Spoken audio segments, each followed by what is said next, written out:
हमनी के सारा गांव संसार डूब जाता। कहाँ बात माई, आके बचावा माई, हे माई आवा आवा, हमनी के बचावा माई, बचाओ। जय Ganga recording studio Sursand. Mobile number 91 220 75 111। मैया जल्दी से आवा, आके बाढ़ से बचावा, पूजतानी तार पैया हो। देदा अचड़ा के छैया हो, ए शेरा वाली मैया हो। देदा अचड़ा के छैया हो, ए शेरा वाली मैया हो। मैया जल्दी से आवा, आके बाढ़ से बचावा, पूजतानी तार पैया हो। देदा अचड़ा के छैया हो, ए शेरा वाली मैया हो। देदा अचड़ा के छैया हो, ए शेरा वाली मैया हो।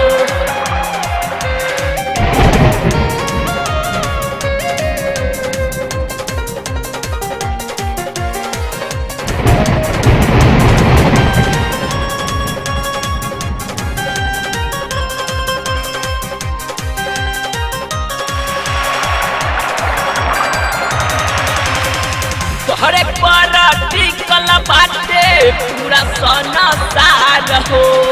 कब काहे छीना तारू हसे आहार हो। हरे पर टिकल बाटे पूरा सना सार हो। कब काहे छीना तारू हसे आहार हो। भैया देर न लगावा, न तब गवो भेजावा, डूबल हमनी के नैया हो।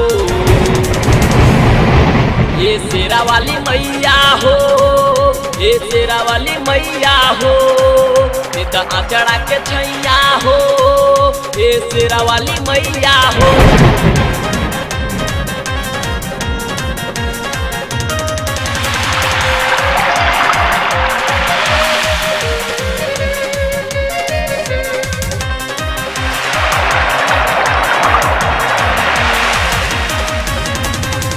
हसु के दिहलू मैया, तू तो बरदान है।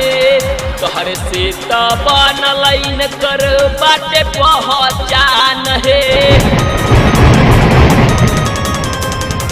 हसु के दिहलू मैया, तू तो बरदान है। तोहरे से तो बनल कर बाटे पहचान है। हम करीले गुहार, सुन हमारो पुकार, कैसे पूजा करी मैया हो। देदा अचड़ा के छैया हो, ए शेरा वाली मैया हो। देदा अचड़ा के छैया हो, ए शेरा वाली मैया हो।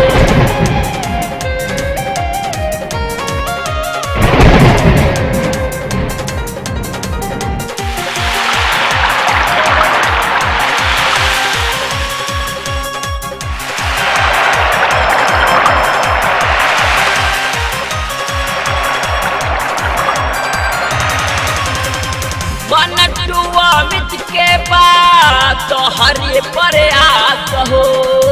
अमित विकास के बाटे लागल भी सवास हो। बनटुआ मित के बात तो हरे प्रयास हो। अमित विकास के बाटे लागल भी सवास हो। आके ज्योति बाबू पास कहे बनम हम दास हो, कि विष्णु पर सहैया हो। ये शेरा वाली मैया हो, ये शेरा वाली मैया हो। देदा अचड़ा के छैया हो, ये शेरा वाली मैया हो। मैया जल्दी से आवा, आके बाढ़ से बचावा, पूजतानी तार पैया हो। देदा अचड़ा के छैया हो, देदा अचड़ा के छैया हो। देदा अचड़ा के छैया हो, ए शेरा वाली मैया